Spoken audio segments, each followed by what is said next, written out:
everyone, a very warm welcome to Study IAS. I hope you all are doing well. इस particular lecture में हम solar radiation management system को cover करने वाले हैं।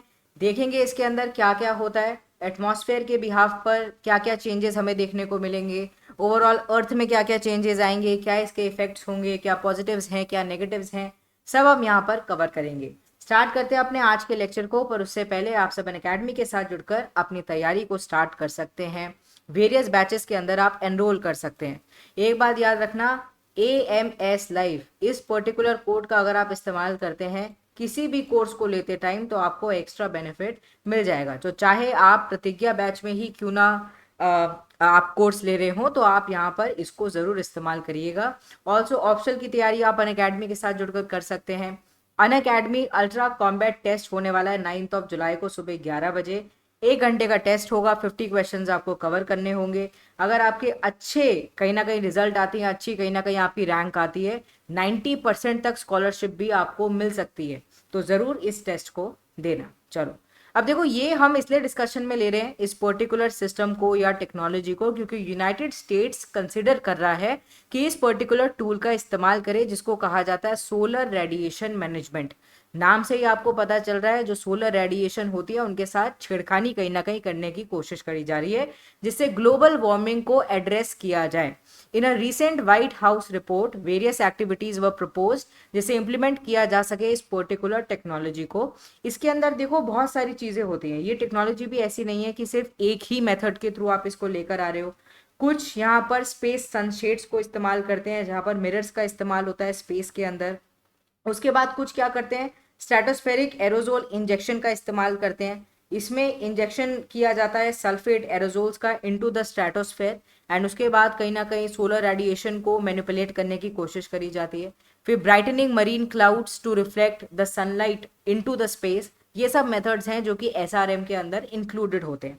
अब ये धीरे धीरे कहीं ना कहीं गेन कर रहा है इंटरेस्ट को ऑफ द साइंटिस्ट ऑल्सो। वो लोग जो कि कहीं ना कहीं इन्वायरमेंटलिस्ट हैं, इन्वायरमेंट से कनेक्टेड हैं, उनका भी कहीं ना कहीं इंटरेस्ट इसके अंदर डेवलप हो रहा है क्योंकि इसके साथ साथ बहुत सारे रिस्क भी अटैच्ड हैं, चाहे वो सोशल रिस्क हो, इन्वायरमेंटल रिस्क हो या फिर जियोपॉलिटिकल रिस्क हो। तो इसीलिए यहाँ पर ये एक बहुत बड़ा कंट्रोवर्शियल कहीं ना कहीं टॉपिक उठकर आता है। आप अपनी स्क्रीन पर देख सकते हैं what happens to sunlight at the earth surface. तो about half is observed at the surface whereas half को रिफ्लेक्ट कर दिया जाता है। अब यहाँ पर कोशिश करी जा रही है कि ग्लोबल वार्मिंग को कम किया जाए, इसलिए ज़्यादा से ज़्यादा सोलर रेडिएशन रिफ्लेक्ट होगी, उतना ज़्यादा अर्थ वार्म होने से बचेगी। इसी मेथड का यहाँ पर इस्तेमाल किया जा रहा है। तो इस इमेज के थ्रू आप देख सकते हैं कि कैसे टेक्नोलॉजी का इस्तेमाल होता है।